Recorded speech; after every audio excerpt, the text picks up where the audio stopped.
Coming up today on Locked On Texas Tech, hype train fatigue. Not for this guy, but possibly for some. We investigate also a winning record in the Big 12 Conference again in 2023. Can it happen? True or false? We're telling you next on Locked On Texas Tech. You are Locked On Texas Tech, your daily podcast on the Texas Tech Red Raiders. Part of the Locked On Podcast Network, your team every day. We're going to start this thing off right. Raider!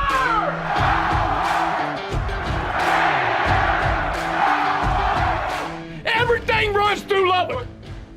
Glad to have you along for the ride, as always, on Locked On Texas Tech on the Locked On Podcast Network. Thanks for making us your first listen on YouTube or anywhere you get podcasts. Do subscribe on YouTube if you haven't so far, so you never miss an episode. We're on a push to 4,000 by kickoff. That's September 2.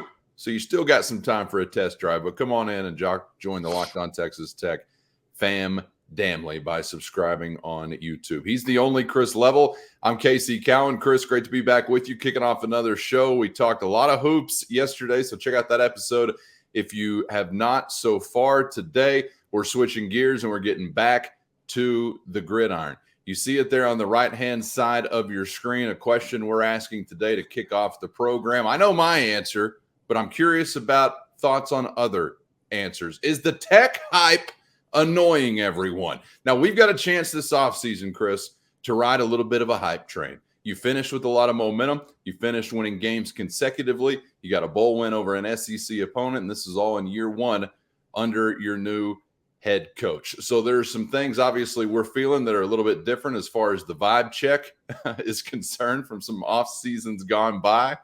But you and I talked about this off the air a little bit yesterday.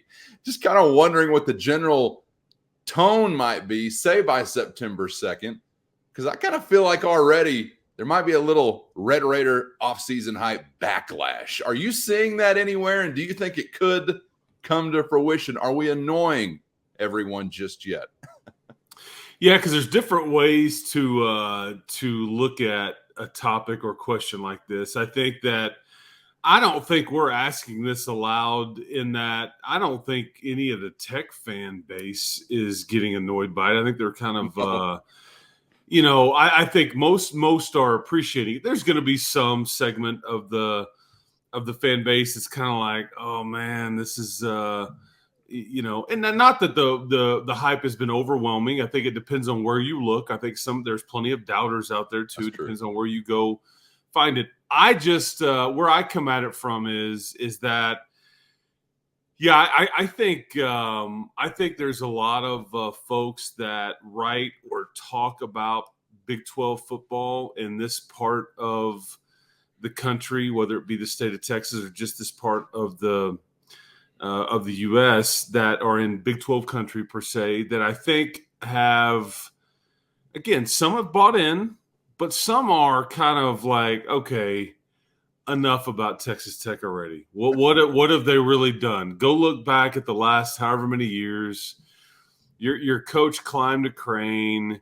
So what? After you lose to Oregon, we're not going to hear from you, this year. And just, this Shuck guy's not, very good. Stop trying to tell us he is. I mean, I think that there is a segment of that out there that people are just kind of, I don't know if they're like have tired head over it or like sick of hearing about it, or if there's just the doubters. And then again, and if you are one of those that wants to point to doubt and like say, man, I just don't think they're as good, there are plenty of reasons that you could question it, that you could say, man, they haven't sustained success. I mean, their quarterback can't stay healthy. I mean, I would listen to it. I mean, there's plenty of reasons why you would have to doubt per se. But I just think it's interesting because I think Texas Tech is on a lot of people's brain right now, Texas Tech football specifically. And I think a lot of people are enjoying the heck out of it, embracing it, even though this is the time of year when you can't win or lose. But it's talking season, and I think some are annoyed by the hype. Absolutely. Yeah, I think tired head, fatigued, those kind of words possibly could be at play. Also, the way that I view in general, those who do write and speak on really broad or influential platforms, Chris, I think for the most part, you find them even more in love. Like you might think like a reporter or a commentator really is digging in and, hey, they're going to give me like a lay of the land. I'm talking like ESPN, Dallas Morning News, Houston Chronicle guys. They're going to give me a lay of the land that really is a thorough investigation, when in reality, they're likely to be more beholden to brand names than anyone. Like, well, yep, Texas still in the league. Let's put them high in the media preseason poll. Like they're the worst about it. So Yeah. I think there are plenty of those types who want to be the first to say, I knew back then Tech wasn't gonna live up to all the air that's being pumped into their offseason balloon.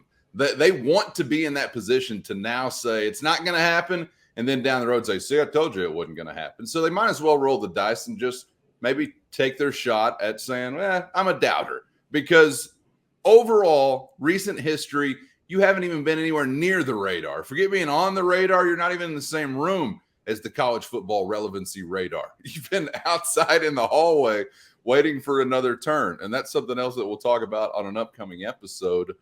When is your turn actually back? Are you back in the room? When is Texas Tech back on track? What does that actually look like? But Chris, I think there are going to be so many clearly who will hear over and over and over and over about what you did and what you could possibly do this season, but will have some desire, because this is kind of a time-honored tradition for some, to poo-poo the Red Raiders. Oh, poo-poo the mighty Red Raiders. Remember the Mike Leach quote? They ran with it. They think that's like New Testament gospel or something. They want to poo-poo the Red Raiders. It's something that's going to happen over and over and over and over again. You have to take everything if you were Texas Tech. The TTVE mentality is a real deal. Texas Tech versus everybody. You must take everything. And I'll tell you what, Chris, I don't know if I remember a season where we've talked about like some off-season hype or preseason love that you've gotten, in years gone by, lifetimes gone by, it seems like now. But I don't remember another one of those where you had such an early and almost immediate chance to either prove yourself or maybe be cast out with the trash, because you got Oregon week 2.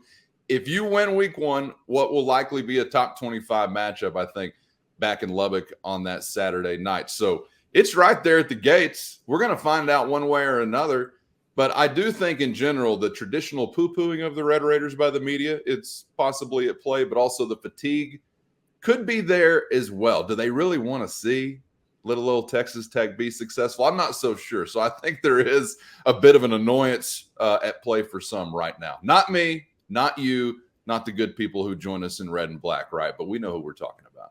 If you really want to kick the door in, you really have to go earn it. I think in some ways people will be looking to give you the benefit of the doubt because it's a fun story. People genuinely like Joey. A lot of people do. I think that at some level, some will be looking for reasons to try to, the better he or Tech does, I think there'll be some that'll try to, I don't know, tear it down. I don't know if that's the right way, but there'll be, again, fans of other programs and all that will get annoyed just because if he starts winning. But I think this is where the beginning of this season, like these first 2 non-conference games, are so important, because I think you give yourself a chance to get to get the hype trains rolling, like for real. It's one thing to talk about it in June or July or whatever, but you go out and win a couple of games, one on the road on national TV at CBS, or that'd be broadcast on CBS, and the other one, against the Ducks. And there's plenty of opinions about that game already, and we haven't even gotten into the heat of the summer just yet.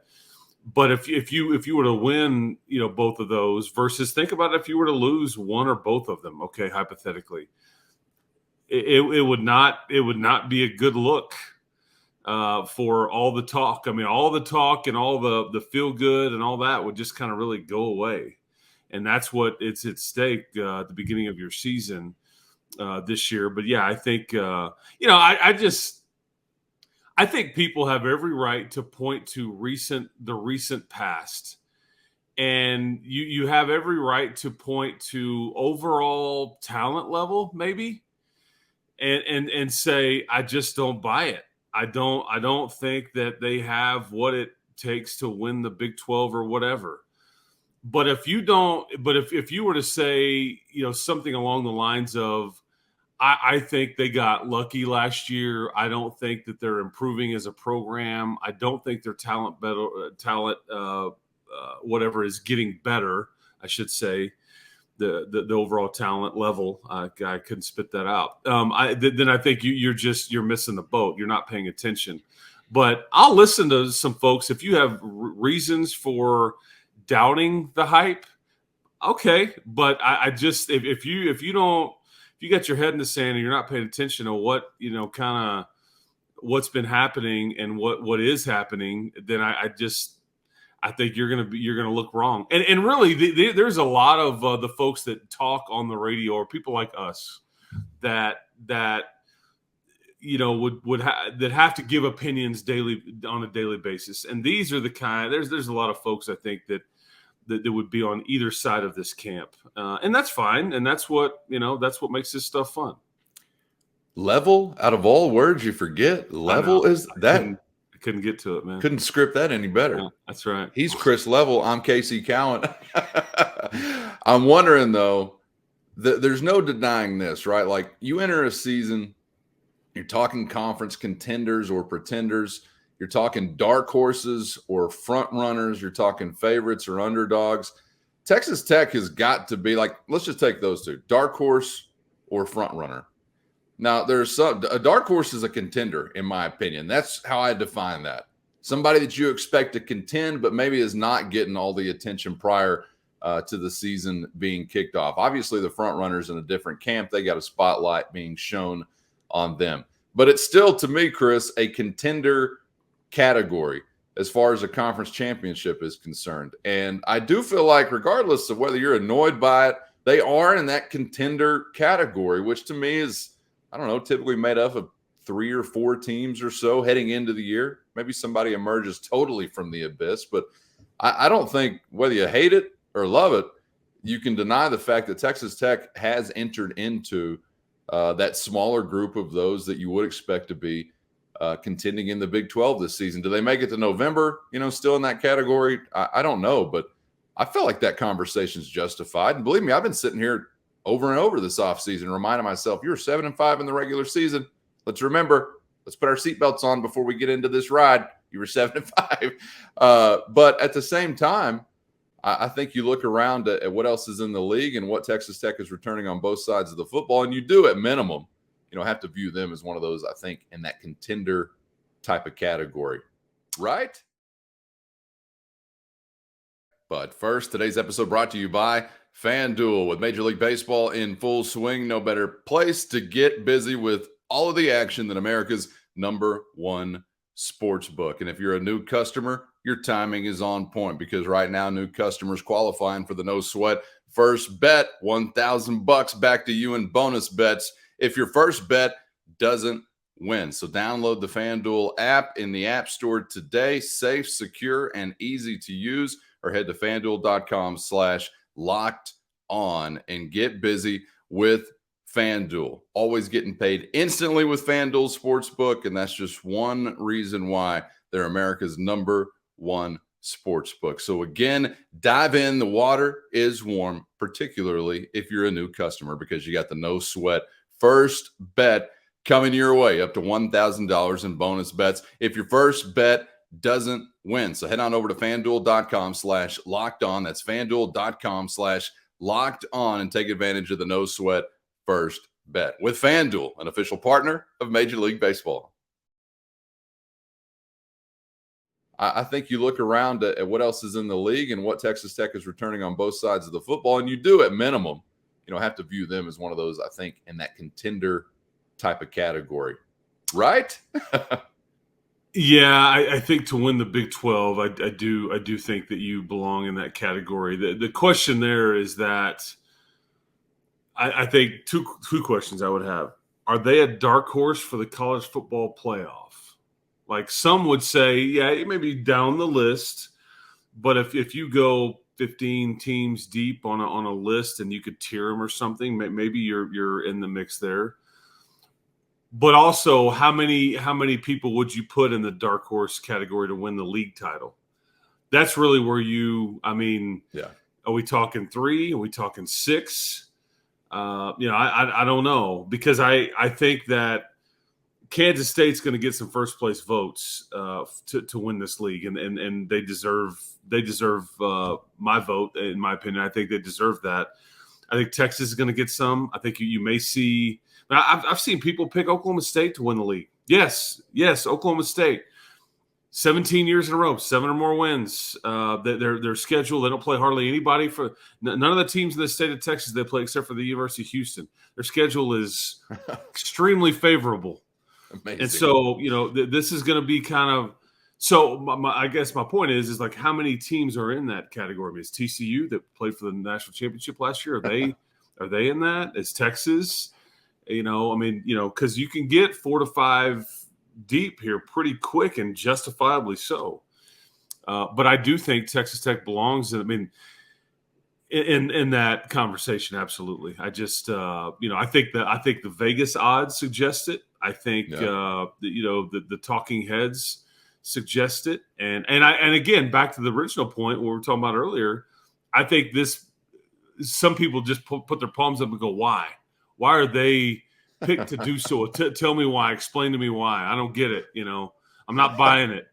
I do feel like I know, without question, Joey McGuire is embracing, we are front runners in his locker room. Yeah. We expect to contend. And, there's like some chest out stuff you see in comments or social media or whatever. I feel like that's only the tip of the iceberg. I can only imagine, Chris, what's being said behind closed doors. And again, I don't think it's a question. Tell me if I'm wrong, but I believe in a full-throated, 100% committed kind of way, Joey McGuire is drilling into his guys' heads. We are contenders. We expect to be contending. Anything less will be a disappointment in 2023. Am I wrong about any of that? It seems like he is full throttle in that direction. We've touched on this back I don't know, maybe back during the spring. It was funny because he was the one tooting the horn the loudest. And yet, you've had many head coaches that have come here before, and Mike was famous for it, who would just kind of do anything he could to suck the wind out of the horn. Didn't want his guys buying into the hype, wanted to keep them grounded. They haven't proven anything yet. And so he's kind of I don't know if he's embracing like the heel role, like per se, or if he's embracing the people that would be doubting them. Yeah. He's embracing, though, like I'm speaking it into existence type stuff. This is what he's about. I think that he has an expectation. I'm not lowering the bar. Everybody else needs to rise up and meet where I've set the expectations, and that's winning the Big 12 championship. And so many coaches and programs in various sports, they break the huddle, Big 12 champs. I mean, all those kinds of things. That's fairly normal. But it's been pretty rare when you have a coach that just steps up there and gets in front of all the bright lights and microphones and everything and says, we're in pretty good shape here, folks. Like we have a chance. And so he's kind of embraced that part. I think that to answer your question, I think he's kind of embraced that they're supposed to be good. I think he thinks that they are going to be good. And I think he's kind of, anytime that he gets, the Phil Steeles of the world, the people that are going to contact him about, hey, man, Coach, tell me about your program I cover the country. Tell me about your program this year. And I think in those settings, he's like, we got a chance, folks. And so I think that there's a lot of folks around the country that write about this stuff that I think have listened to him and believe in him. And only he knows. And if they go 4-8 this year, the next time he says it, I could see, people will now, but I don't think any of us, especially Coach McGuire, don't expect them to go 4-8 this year, though. That's for sure. Yeah, I'm hearing reports of McGuire and DeRuyter showing up at a train station in a duster, knocking Phil Steele to the ground and saying, you tell him I'm coming and Hale's coming with me. I can't confirm that on the ground report, but there's talk out there about something similar. Hey, I'm happy to ride the ride while we have the opportunity. Look, reality is going to smack all of us in the face at one point or another, so why not have hope until there's reason not to? Keep hope alive. That's our theme, right? Let's keep hope alive while we got it. So enjoy. Why, Johnny Ringo?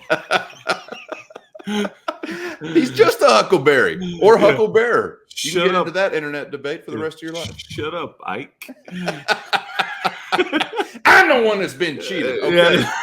Remainder of the show, only tombstone quotes or possibly true or false. One of those reasons why this hype train is rolling to a degree is because you did actually deliver something on the field you hadn't in quite some time. That was a winning conference record. Imagine the novelty if you did it again. Can you do it again in 2023? True or false? Texas Tech has got a winning Big 12 record. We're tackling it next on Locked On Texas Tech.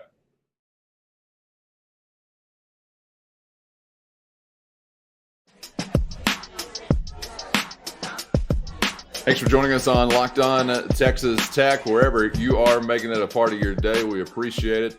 Special shout out to the everydayers out there on YouTube or anywhere you get podcasts. Subscribe on YouTube so you never miss an episode. With Chris, I'm Casey, back to wrap it up with the true or false for you today.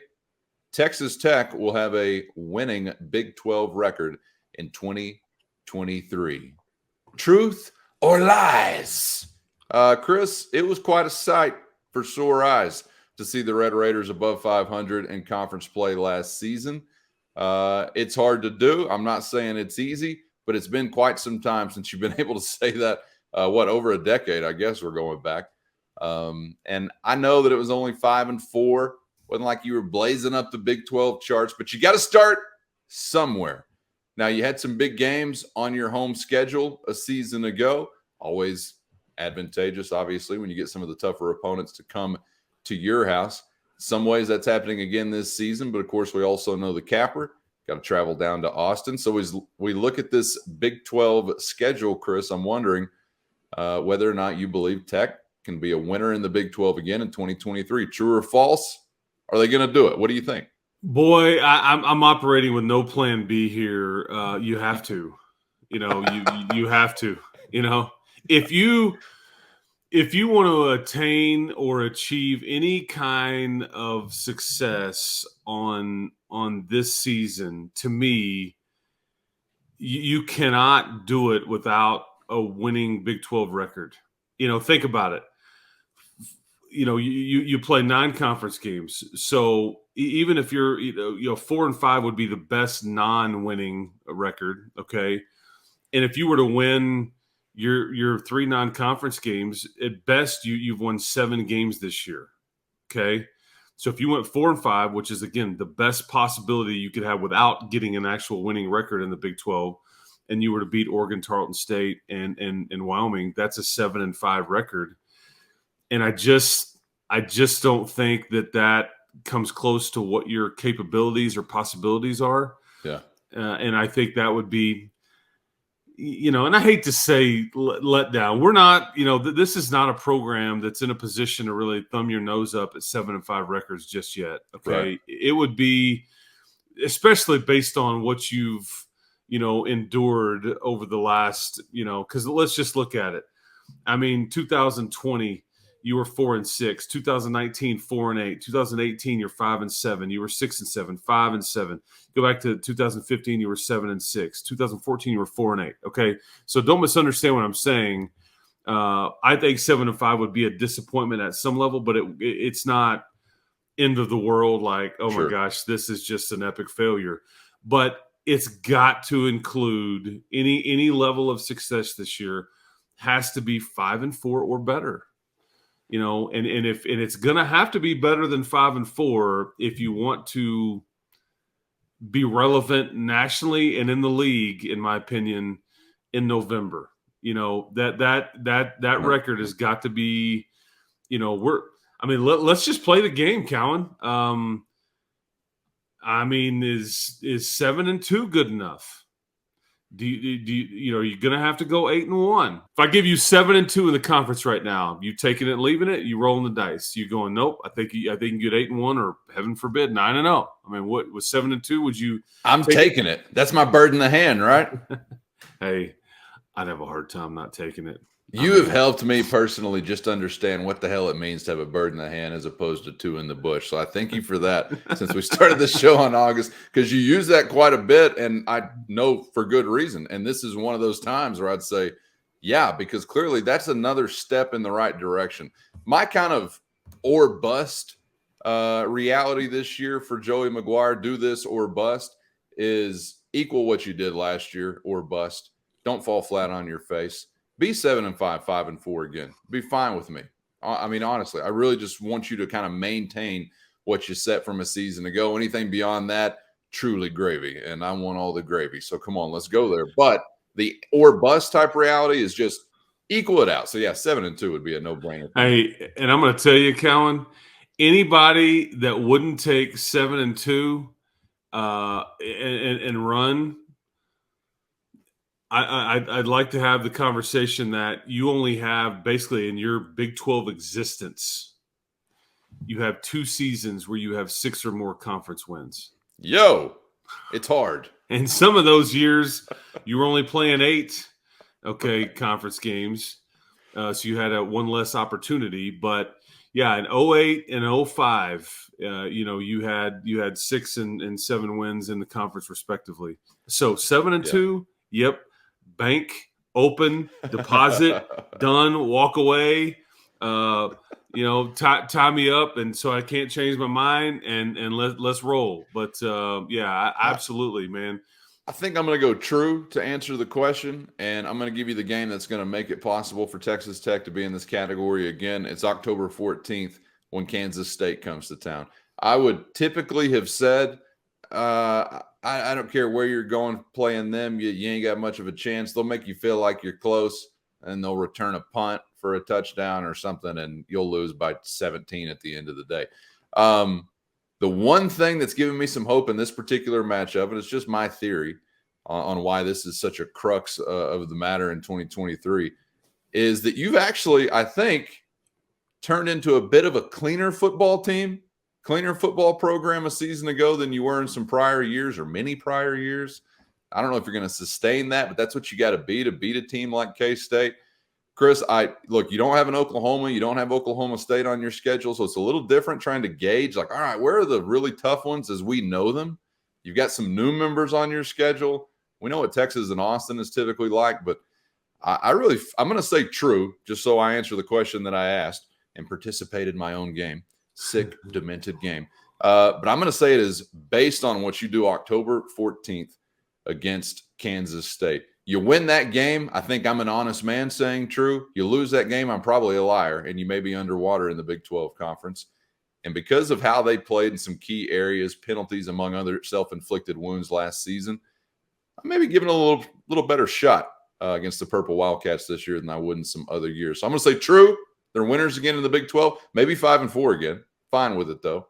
And I think it's going to involve a win over K-State on your home turf October 14th. Will you give me a true or false to wrap it up? How do you really feel? Yeah, I think true on winning record. I think you're dead on about Kansas State being a swing game. I think there's a few of those in there that will determine which way it goes, and that it'll kind of swing it one way or the other. And I think Kansas State's a dead on, and probably the TCU game too. Those 2 purple teams at home, you win both of those, you're going to be in really good shape, I think, in a lot of conversations. But if you split it or lose both, you're probably out of a lot of conversations. That's just the way it will be. And UCF, man, UCF at home is the best of those new additions, and that's a sneaky tough game, depending on what they look like in November, but that's a sneaky tough game. I wouldn't, good home schedule. We'll talk about that in another show, man, your home schedule. Can't wait to finally see some of it playing out. Got a little time left, more things to discuss here on Locked On Texas Tech this week. So come on back and join us again tomorrow. Subscribe on YouTube so you never miss an episode. Hope to see you then, particularly, Chris, going to need you for another one. Always enjoy it, and enjoyed it again today, man. Thanks for the time. Absolutely. Looking forward to it, and we'll talk to you tomorrow. You got it. He's Chris Level. I'm Casey Cowan. We'll see you then on Locked On Texas Tech.